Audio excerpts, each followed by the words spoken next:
Come in. Welcome. I'm E.G. Marshall. The young soldiers fret and worry about the bullet that has their number on it. But it doesn't bother the old soldiers at all. They can feel fatalistic about and resigned to the bullet that has their number. The one that really worries them is the bullet that's labeled, "To whom it may concern."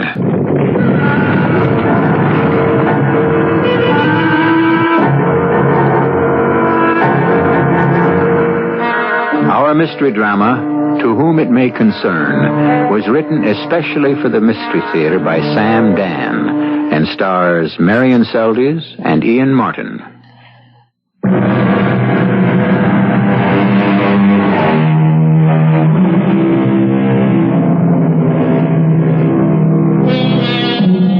Something beautiful and vital has gone out of our lives. The ability to just sit back and relax. The difference between us and the generations that preceded ours is that we have learned how to save time, whereas they knew how to enjoy it.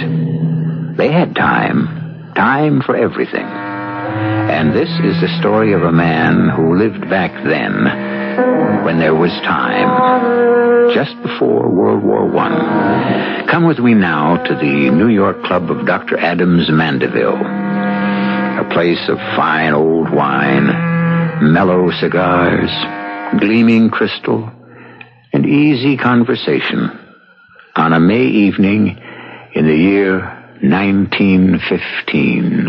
Hello there, Dr. Mandeville. Oh, good evening, Mr. Forbes. Do you mind if I join you? Oh, please. We see so little of you here at the club these days. And I'm afraid you shall see even less. I'm off to London. London? Oh, you can't be serious.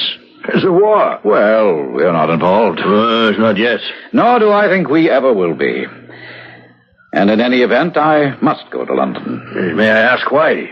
Well, we're having the International Conference on Psychiatry. This delving into the mind. It's tricky business, no? Oh, yes. Does it, can it help your patients? Well, I don't know how much it helps my patients, but I know it's helped me. Help you? How? Let me put it this way. It's going to help me. It's going to save my life. How can you tell if it's going to save your life? Do you believe in the angel of death? Yeah. Angel of death? Yes. Well, I suppose, as figuratively speaking, in a way, we might assume that was the first question she asked me when she entered my office. She? Mrs. Rebecca Orne, a widow, most beautiful woman. Well, when I say woman, I mean a woman of almost 40, when the fair sex are in the glorious August of their beauty, a fully realized woman. Well, I must say, this doesn't sound like a doctor speaking. Well, doctors are also men. It was a month ago. She'd made an appointment to see me on the telephone, and when she sat down in my office, her very first question... Dr. Mandeville, do you believe there is an angel of death? Why? Why do you ask? I understand you are one of those new doctors of the mind. The angel of death, is he real, or is he a figment, a creation of my own? Mrs. Orne, I know of no scientific evidence that can account for the existence of an angel of death, or of life, or of any angel, for that matter. Well, nor is anyone else such evidence, except perhaps myself. And what is your evidence, may I ask? An awareness of his presence. Uh-huh. What sort of awareness?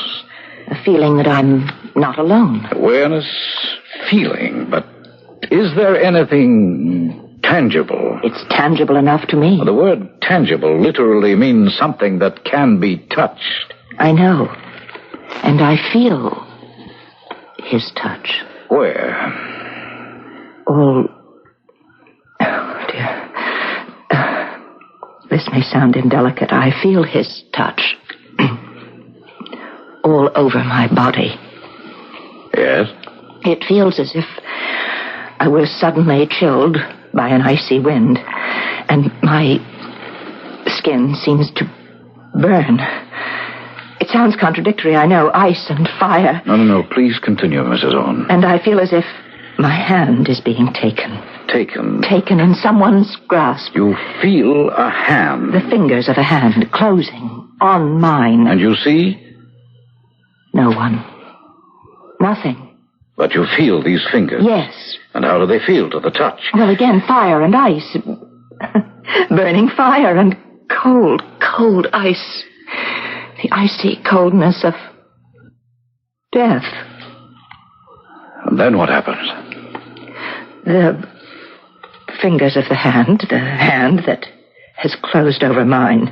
It seems to hold me in its firm grasp, and it begins to pull me. I cannot. I have no will to resist. And then?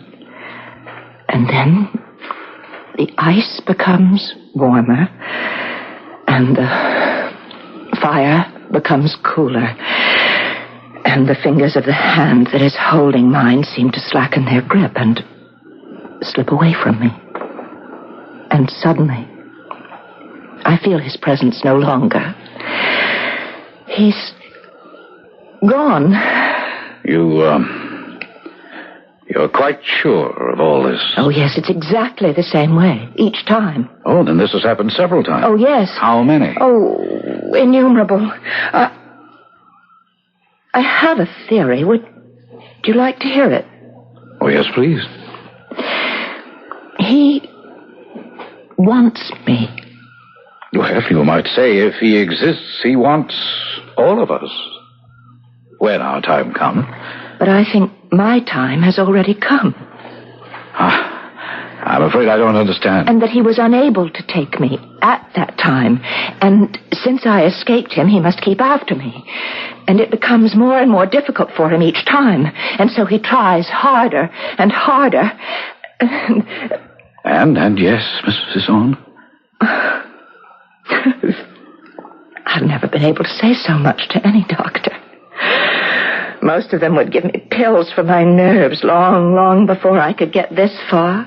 Well, I promise to hear you out. Well, it's about all, except that they keep getting worse and worse. What keeps getting worse and worse? The disasters. So many people die. And it's because of me. He doesn't really want them. He wants me. And the reason they die is because they just happen to be there. Yes? Why do you say yes? Do you know what I'm talking about? Do you really understand what I'm saying? Mrs. Owen, did you have a happy childhood? Why do you ask? Well, in psychiatry, we begin with the child. Well, that makes sense. Yes. Well, it all began with my childhood. That was when he first came for me. When who came for you? Well, who have we been talking about? The angel of death. Oh, yes, of course. And that's when I felt his grasp for the first time. It happened when I was 5 years old.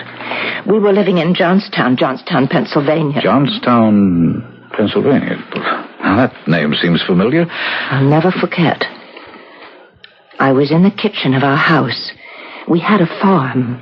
Oh, a big farm, about 500 acres. And I remember there was an argument. Mama and Papa were having a fight. It was about the South Fork Fishing and Hunting Club. These were the very wealthy men who owned the property where the dam was located. Now, Mama, be reasonable. Be reasonable? Have you lost your mind? No, I haven't lost my mind. What's more, it's a found $100. Well, I don't want that money. You post the no hunting signs this year like every other year. Mama, it's just for 10 days, and the only ones who'll be allowed to hunt are members of the club. Look, I won't have people tramping all up and down the property, firing off guns every which way. Mama, these are all millionaires, rich men. They have a lot of respect for private property. And they know how to hunt very good, too. Don't They have all that property of their own around the dam. Wait, you know that over by the South 40 is where all the deer trails cross? Yeah, and another thing.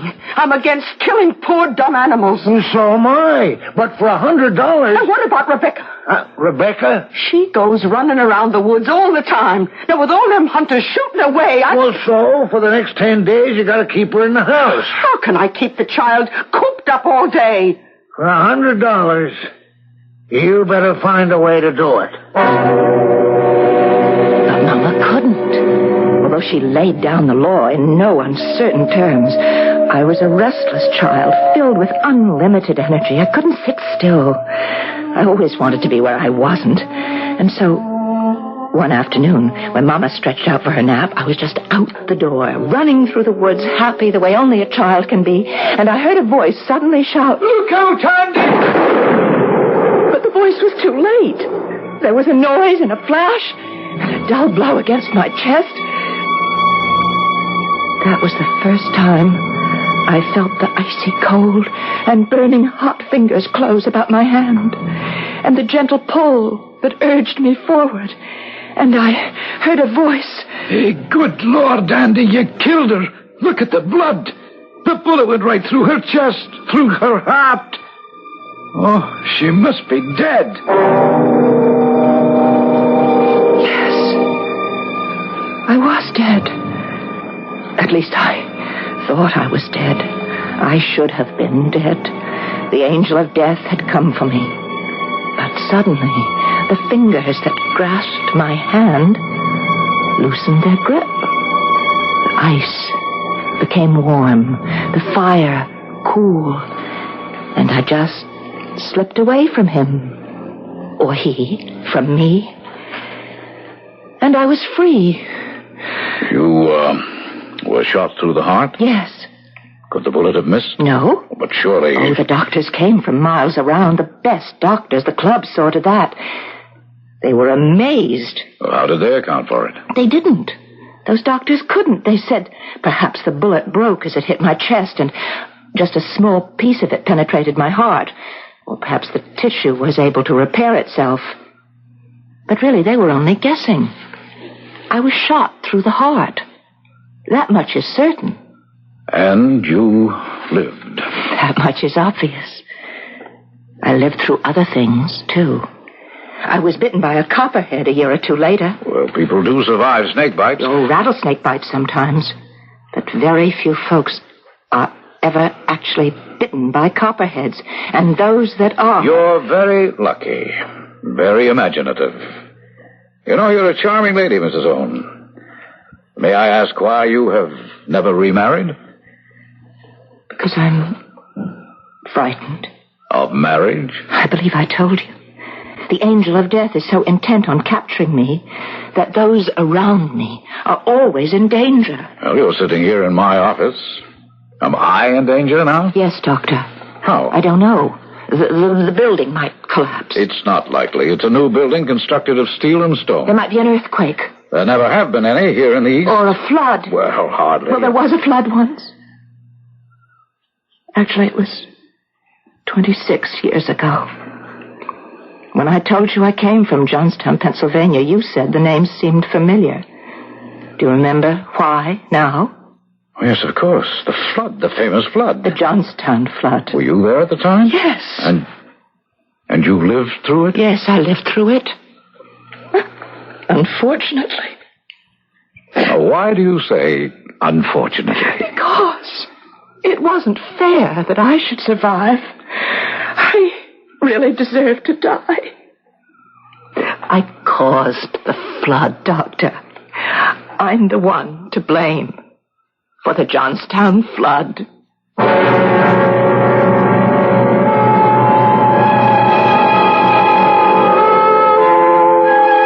The Johnstown Flood, May 31st, 1889. The dam across the Conemaugh River had become obsolete and inadequate.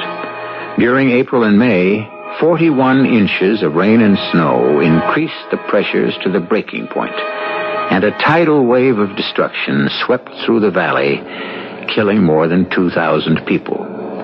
This is the historical fact.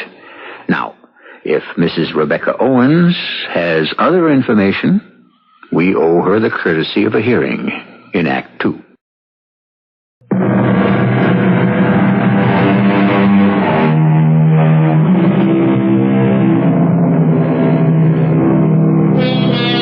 Well, here we are at the very beginning of May, 1915. Remember that date. It will be significant. In the exclusive New York club of Dr. Adams Mandeville, Dr. Mandeville is having a very serious conversation with an old friend, Mr. Hector Forbes, the renowned anthropologist. Mr. Forbes is having difficulty believing what Dr. Mandeville is telling him. Yes, my dear Mandeville. Yes, I remember the Johnstown flood. There are people who can be held responsible. But surely your patient, this Mrs. Rebecca Owen, no, she couldn't be one of them. But according to her story, She mentions the South Fork Fishing and Hunting Club. Now, it was a group of millionaires who had bought the land from the state. The dam was located on their property. They refused to spend money for any repairs, and the people of Johnstown didn't believe that there was any real danger either. So there's blame enough and to spare for everyone. And yet, when she talks, you can believe anything she tells you. You can believe anything she says. You haven't fallen for this lady, have you? As a matter of fact, I'll get to that. I tell you this story because I have a very important question I want to ask you. Well, fire away. Oh, you'll have to hear the rest of the story. Oh, yes. Especially why she thinks she's to blame for the Johnstown flood. That's what I asked her. The flood was on my account. But why? It was the only way the angel of death could get me. A bullet failed. The bite of a poisonous snake failed. And here was a way that couldn't fail. Or so it seemed. Oh, poor Philip Dumont, my first beau. I was 15 and I was in love. The way you can be in love when you're 15. We were out walking. It was the last day of May. Beautiful afternoon. What time is it, Phil? 10 minutes after 4. Why? I would like this moment to last forever. This is the supreme moment. This is the happiest moment of my life. Of mine, too. Everything's so perfect. What's that? Thunder, most likely. Thunder doesn't sound like that. Well, sure it does. No, it doesn't. You hear a loud peal of thunder, and then it fades, and then you hear another. This just keeps getting louder. Rebecca, look! Phil! It's a wave! It's water! It's high as a house! High as a mountain! It's coming at us! Run, Phil, run! Run! It's going to drown us! His hand! Take your hand away! His burning hand, his icy hand! The angel of death is holding me! He's holding me! He's holding me, too! No escape. An enormous mountain of water traveling at breakneck speed was sweeping everything in its path. Rocks, trees, animals, houses. Nothing could live that stood in its path. But somehow, I lived. I don't know why. I don't know how. I was surrounded by hundreds of the dead. But I survived. Once again, the fire became cold and the ice warm, and his fingers fell away. Why? I don't know. And poor Phil, he was with me, and more than 2,000 others. Was it my fault? Oh, of course not. And how do you explain the fire? The fire? The fire in Chicago. That was only 12 years ago. That dreadful conflagration in the Iroquois Theater. Oh, yes, of course I remember that. We'd moved to Chicago. Mama and Papa had survived the flood only because they'd gone to Pittsburgh to visit my grandmother. So there was nothing left for us in Johnstown, and Papa was offered a job in Chicago. It didn't matter to me. After the flood, I was like one in a dream. I just stayed in the house, in my room. I went nowhere. I saw no one. Oh, Papa, you must do something about that girl. Me? Well, she won't listen to me. Well, then take her to a doctor. Oh, hasn't she seen enough doctors? Well, what do you want? She'll be 28 years old. Make it 30. Oh, that's even worse. She'll spend the rest of her life this way, an old maid. Some girls, they don't get married. It's their fate. Well, it's not going to be her fate. You have to fight it. Get your coat and hat, young lady. Papa, You can't shut out the world forever. We're going to the theater. I don't want to. You know why? Because it's medicine. The pills you get from the doctors don't help, so I know another kind of doctor. His name is Eddie Foy, and his cure is a good laugh. But I'm not in the mood. You're going to turn down a chance to see Eddie Foy and Mr. Bluebeard? Do you know how hard it was to get tickets? Please, Papa, No. Up, out. He was right. The minute I stepped into that theater, a great weight seemed to disappear from my heart. I felt youthful and carefree. The music, the dances, the jokes. I was laughing and applauding, and then suddenly, in the very midst of it, at the very height of it, I felt the fingers on my arm. The icy fingers. The burning fingers. And I said, "No. What do you want with me now? What will you do to me here? Please." And then I heard the most dreadful cry in the world in the theater. Fire! Almost a second. There was a deathly stillness. And then there was the panic. More than 2,000 well-dressed, civilized people were transformed into raging, mindless, stampeding animals. And when it was over, finally, almost 600 were dead. Yes, I read about it. The fire actually did very little damage, I recall. Most people were trampled to death. Papa died to save me. He saw we couldn't make it to the exit, and so he protected me with his body. I'm sorry.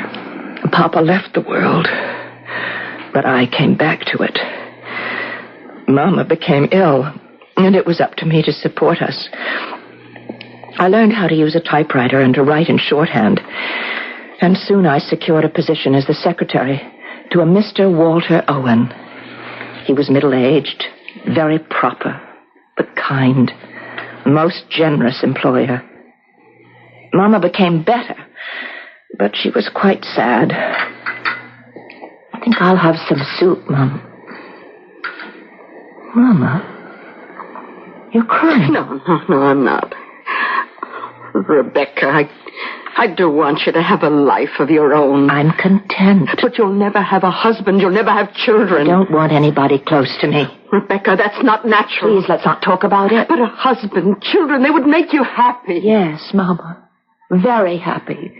But I couldn't make them happy. Why not? Because they die. They die young before their time. What are you saying? Nothing. I don't want to talk about it anymore. We plan our lives, but it isn't we who decide our destiny. The ordinary give and take of daily living wears us, shapes us, changes us, and we may not even be aware of it. One morning, Mr. Owen asked me to come into his private office. Miss Randolph, you have been my secretary for 5 years now. Yes, sir. I have never seen a more devoted, conscientious, and efficient person. Thank you, sir. I find, Miss Randolph, that I would be lost without you. You are a treasure. Oh, really, Mr. Owen? No. A treasure is something that a man must guard securely. If you were a stock or a bond or a bill or a jewel, I would shut you up in a vault, lest you be lost or stolen. I'm not sure I understand. Miss Randolph, will you marry me? Marry? Yes. We could be quite happy together. Oh, but Mr. Owen, I'm not in love with you. Oh, no, we are not children. Love to us is not a sudden, intoxicating adventure. We can marry without it. Marry without love? Yes. Marry without love, at first. Marry because we respect, admire, and need each other. Now, we are both lonely people. I know in my heart that love will come to us. All day at the office, he would ask me to marry him. He enlisted Mama's help, and then all night at home, it was more of the same. Oh, he's handsome, kind, intelligent. Oh, he's devoted to you. And he's rich. Mama, I will not marry him. But why? I could never explain it to you. I will not marry him, and that is my last word. But it wasn't. Little by little, in so many subtle and gradual ways, the constant pressure told on me, and suddenly, before I knew it, I was in his arms saying, yes, yes. Oh, my darling, my darling. And so we were married. It was the event of the social season of 1911. I knew Walter was rich, but I didn't know how rich. He had as much money, as much influence, as much power as the biggest of them. The Carnegies, the Morgans, the Fricks, the Mellons. They were all there at my wedding. Mr. Andrew Carnegie himself took my hand and wished me well. A kindly-looking man. And suddenly, I knew I had seen him before. I heard a voice. The same voice I had heard 38 years before when I was a little girl on my father's farm in Johnstown, Pennsylvania. Look out, Andy! Look out! Oh, good Lord, Andy, you killed her! The South Fork Fishing and Hunting Club, the Millionaires Club. All these great men were members of that club. And they might have been out hunting the day the dam burst, when I was 5 years old. Andy, the man who had evoked the warning, the man who had accidentally fired the shot. Andy. Could he have been Andrew Carnegie? I looked into his eyes. I couldn't tell. My dearest, may I present Mr. Andrew Carnegie? I'm honored, Mr. Carnegie. Oh, such a sweet lass, Walter. She's a treasure. Yes, I think so. Hey, do you know, dear Mrs. Owen, it seems to me you look familiar. Do I, sir? Yeah, I have seen you before. Or is it perhaps an old man's reverie? Well, be happy, both of you. No, be happy. Yes, we have met before. On my father's land in Johnstown, Pennsylvania, when I was a little farm girl. But somehow that seemed out of place. And as I looked at Mr. Carnegie, and at Walter, and at all the other giants, I realized I was no longer afraid of anything. I belonged to one of these men.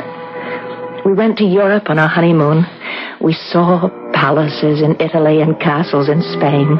We waltzed in Vienna, marveled at the Louvre, and finally decided to come home. I was so happy. Yes, I can imagine. I was happy, but I was also apprehensive.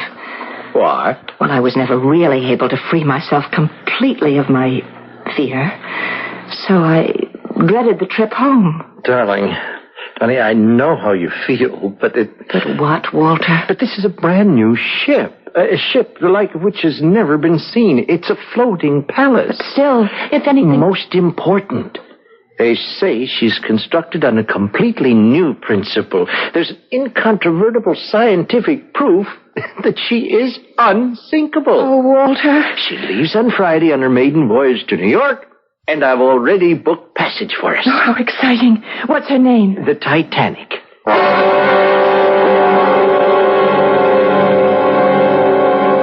On April 15th, 1912, A minute before midnight, the Titanic struck a killer iceberg, some 2,000 miles from New York, with the loss of some 1,500 lives. Among the casualties... Oh, now I shall have to stop this business of anticipating the story. We still have a third act.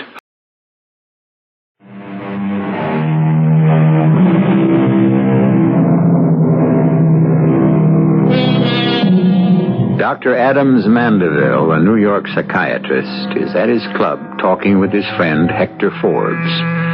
The subject of the discussion is, as you know, his patient, a woman named Mrs. Owen. And what can we say about Mrs. Owen other than she must be the victim of the most extraordinary string of coincidences in history? Are we perhaps, Doctor, in some psychic area? Is it possible she is not a human being? No, she's human, completely human. Human and lovely. She continued to see me over a several-week period. And each time I saw her, I fell more and more deeply in love. Rebecca, darling. No. Oh, please, Doctor. Oh, you can't call a man doctor after he calls you darling. I must leave you and never return again. Why? Oh, don't you know why? Oh, it isn't true. Everything you've been telling me about the angel of death. How can you say that? I felt him. I felt his touch. No, darling. You can't convince me. I let poor Walter convince me, and he's dead today. Walter would have died in any event. He died because the angel of death came for me. There is no such being. Oh, you say that to me? To me? I'm 41 years old. And you don't look a day over 25. Be serious. And 5 times in my life, I have felt his presence in my body. 5 times, I have felt his hand on my arm. 5 times he's held me in his grasp. Yes, I know you said that. And the last time was the worst time of all. He was so determined to have me, he destroyed the greatest ship in the world to get me. Oh, I can hear the music. It was such a gay, wonderful party. I was dancing with Walter. Happy, darling? Oh, yes. See, I told you, everything would be all right. I don't know if it's you or the ship, but I feel so safe, so secure. It's both of us, darling. Nothing but happy and wonderful thoughts from now on. Let me get you a glass of champagne. He walked to the refreshment table, and I lost sight of him in the crowd, and I never saw him again. Because at that moment, I felt the fingers, the icy fingers of the angel. The angel of death. And I screamed, no! The music stopped. Everyone turned to look at me. Was I mad? And then there was the most terrible, grinding roar, as if some monstrous animal had ripped the entire bottom out of the boat.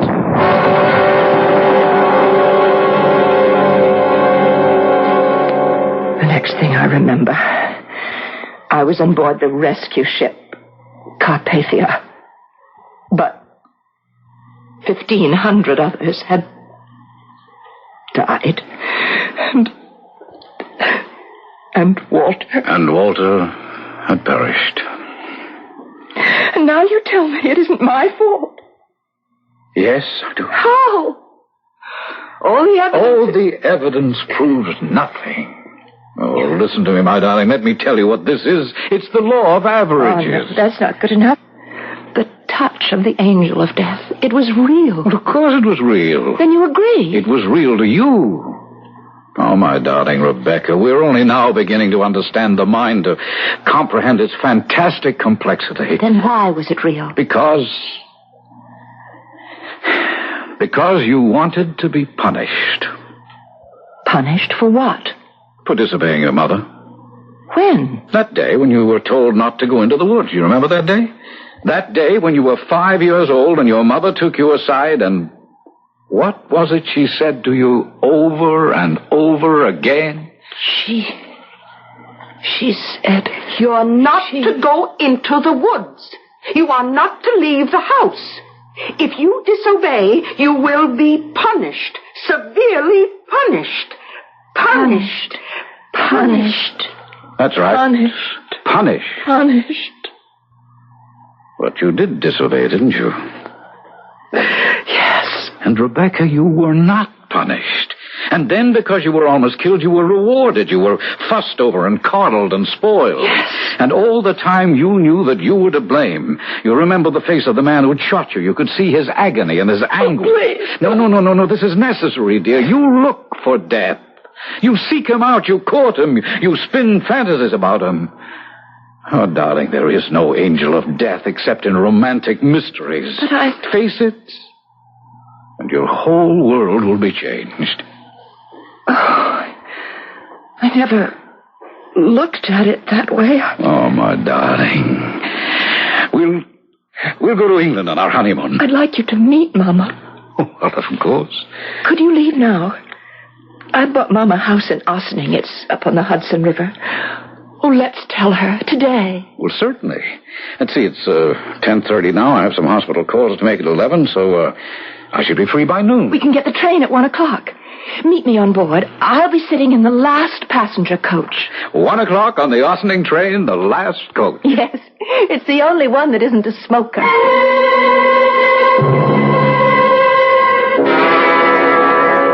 That was 2 weeks ago, Forbes. Well, evidently you made the trip in good shape. I see you're here and none the worse. You don't know what happened 2 weeks ago on the railroad. You see, I was delayed at the hospital, and when I arrived at the station, the train had already pulled out. You missed it, yes? Yes, and the train had traveled some 25 miles to a place called Tarrytown when there was an accident. No, don't tell me. Yes, some switching instructions had gone wrong, and an express train plunged into the rear of the Ossining local. The rear car? It was completely demolished. There were 5 passengers, 4 were killed immediately. But the 5th, Rebecca, suffered only from shock and a very few superficial bruises. He exists. He is real. He came to me again. He came looking for me aboard that train. He came for me. I felt his hand, his fingers. The fire, the ice. You mustn't make fun of me. What I say is true. Of course it's true. Don't humor me. It is true. Do you mean that? Yes. And the angel of death exists? I'm very much afraid he does. Then it's over. It must be over between us. I love you and I want to marry you. You must never see me again. I don't want you to die because of me. And I don't want to live without you. Oh, darling, please. You're a doctor. Be sensible. Oh, I'm in love, so that's impossible. Face reality. Reality is that I love you. Reality is that if you had been with me on that train, you would be dead now. Ah, but I wasn't with you. And next time we won't be so lucky. I wasn't with you on the train. That's it. That's how to do it. No, it won't work. Yes, it's how to reduce the odds. That's how to fight the old boy. That's how to put him in his place. But I still... We must never travel together. We must never board the same boat, the same train. We must never go to crowded places where disasters can strike. Theaters, restaurants, concerts. But I never go anyhow. But you can't shut yourself away. Rebecca, I don't need crowds. I only need you. So we shall live by ourselves, quietly, carefully, in safety. Do you see? Yes, I see now. And if he comes for me again, let him come for me alone. To a house that will be stone so it can't burn. Or steel, and then it can't fall apart. Away from rivers and floods. Away from forests and fire. Now will you marry me, darling? Yes. Yes.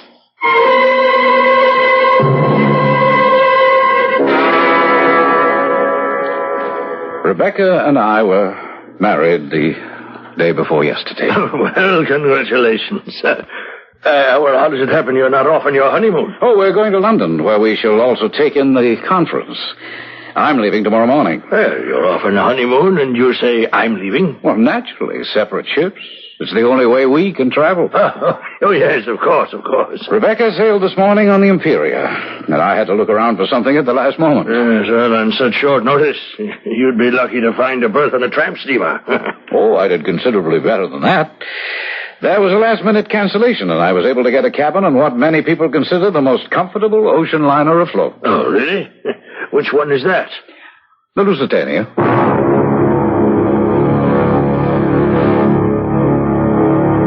The Lusitania. On May 7th, 1915, at approximately 2 p.m., the German killer submarine, the U-20, fired its torpedoes into the Cunard liner Lusitania. The ship blew up and sank almost immediately. About 2,000 people lost their lives, among them an American physician, Dr. Adams Mandeville of New York City. I shall return in just a few moments.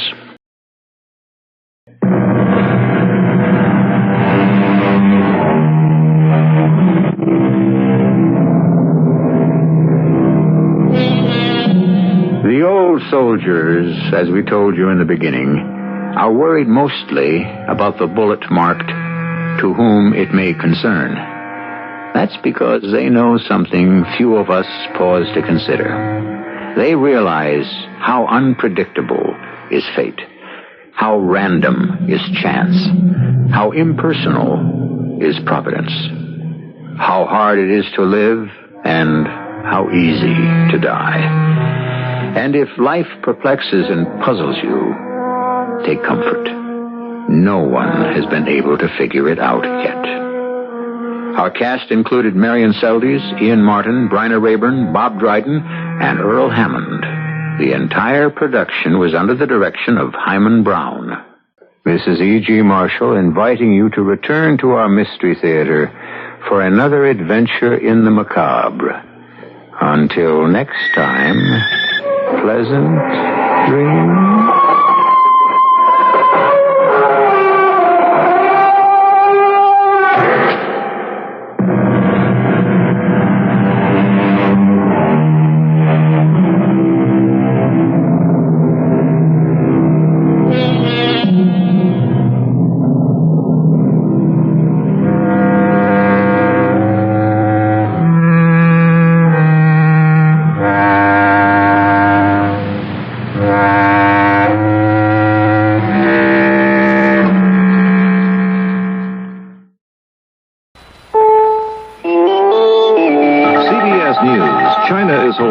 Memorial service for Chairman Mao Zedong. This is Doug Poling reporting on the CBS radio network.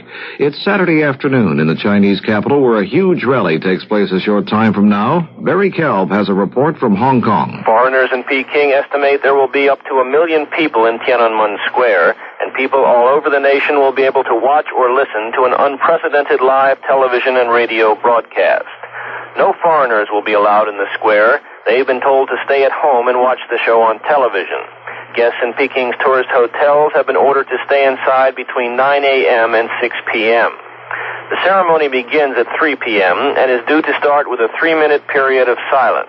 All over the nation, people are to stand at silent attention while sirens, bells, and whistles blow. There was rioting in Tiananmen Square last April, a sign of the factional power struggle that had already begun to determine Mao's successors.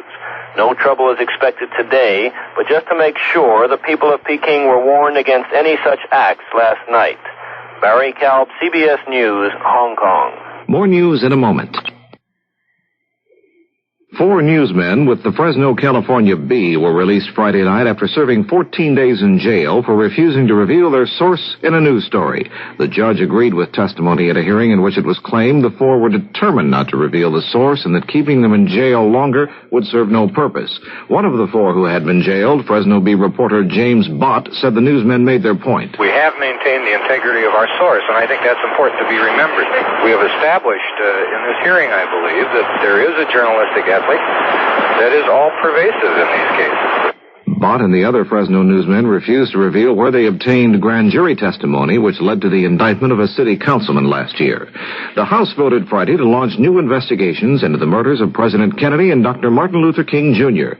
Democrat Thomas Downing of Virginia has long been a backer of moves to reopen these cases. Downing says new probes should have taken place before now. I wish that we had had this authority 2 or 3 years ago because the evidence is fast disappearing. But we feel there's still sufficient evidence, there's still sufficient witnesses who we can subpoena and bring here to testify who will, I think, unfold the real story behind the assassination of these two men.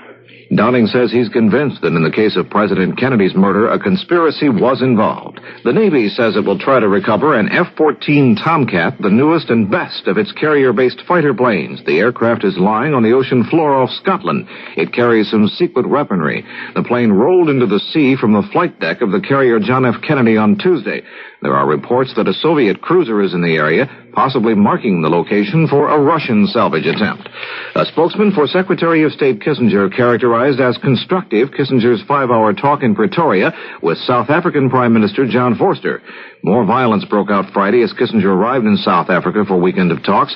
Reports say as many as 8 blacks were shot by riot control police in the black township of Soweto outside Johannesburg.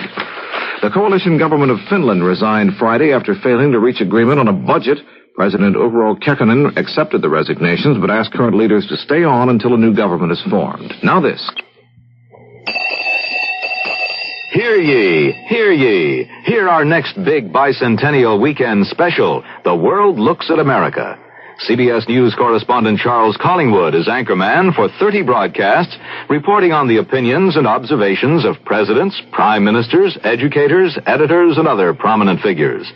Learn what they think about us in our next weekend special, The World Looks at America, September 18th and 19th, here on the CBS Radio Network. I'm Charles Osgood, CBS News.